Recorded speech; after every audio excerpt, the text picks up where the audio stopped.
کی سب سے مہنگی چیز احساس ہے جو دنیا کے ہر انسان کے پاس نہیں ہوتا۔ پریشانی خاموش رہنے سے کم، صبر کرنے سے ختم اور شکر کرنے سے خوشی میں تبدیل ہو جاتی ہے۔ جب دعا کرتے وقت تمہاری آنکھوں سے آنسو آنے لگیں تو سمجھ جانا تمہاری دعا بارگاہ الہی میں قبول ہو چکی ہے۔ صبر کی دو صورتیں ہیں، جو ناپسند ہو اسے برداشت کرنا اور جو پسند ہو اس کا انتظار کرنا۔ سب سے بڑا عیب یہ ہے کہ اس عیب کو برا کہو جو عیب تمہارے اندر موجود ہے۔ زیادہ ملامت کرنے سے ہٹ درمی سرکشی کی آگ بھڑک اٹھتی ہے۔ جس کو تم سے سچی محبت ہوگی وہ تم کو فضول اور ناجائز کاموں سے روکے گا۔ 4 چیزیں سنبھال کر رکھو، کامیابی تمہاری مقدر ہوگی۔ نماز میں دل کو، تنہائی میں سوچ کو، محفل میں زبان کو اور راستے میں نگاہ کو۔ حضرت علی رضی اللہ تعالی عنہ نے فرمایا، زندگی کے 3 اصول بنا لو۔ نمبر 1، اس سے ضرور معافی مانگو جسے تم چاہتے ہو۔ نمبر 2، اس سے کبھی کچھ نہ چھپاؤ جو تم پر اعتبار کرتا ہو۔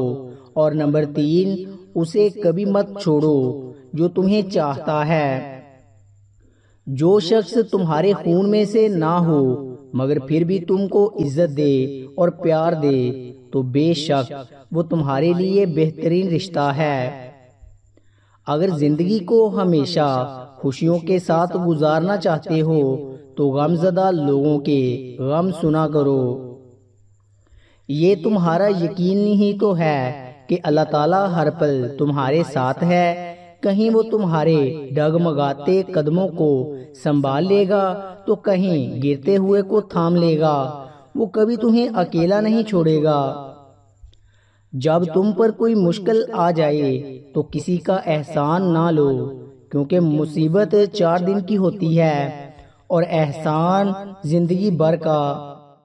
تمہارے ساتھ رہنے والا تمہارے نفس کی اصلاح میں معاونت نہیں کرتا تو اس کا ساتھ وبال ہے۔ جب لوگ تمہیں تکلیف میں اکیلا چھوڑ دیں تو جان لو کہ اللہ تعالیٰ تمہارے کام کا ذمہ خود لینا چاہتا ہے۔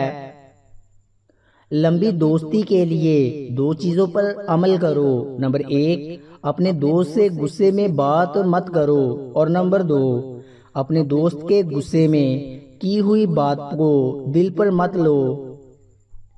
کسی کے گھر جاؤ تو اندھے بن کے رہو اور باہر نکلو تو گونگے بن کے نکلو۔ کبھی کسی کو دکھ مت دو، کیونکہ معافی مانگ لینے پر بھی دل میں درد باقی رہتا ہے، جس طرح دیوار میں سے کیل نکالنے پر سوراخ باقی رہتا ہے۔ انسان کی تمام پریشانیاں 2 باتوں کی وجہ سے ہیں۔ نمبر 1، تقدیر سے زیادہ چاہتا ہے اور نمبر 2، وقت سے پہلے چاہتا ہے۔ اس شخص میں ہرگز دلچسپی نہ لو جو تم سے دوری اختیار کرتا ہو۔ کسی کو تم دل سے چاہو اور وہ تمہاری قدر نہ کرے تو یہ اس کی بدقسمتی ہے، تمہاری نہیں۔ مصیبت کے عالم میں بھی مطمئن نظر آؤ اور مشکلات کے باوجود خوش باش رہو۔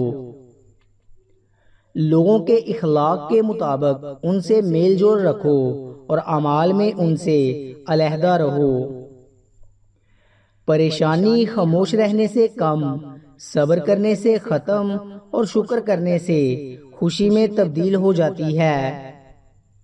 جب دعا کرتے وقت تمہاری آنکھوں سے آنسو آنے لگے تو سمجھ جانا تمہاری دعا بارگاہ الہی میں قبول ہو چکی ہے۔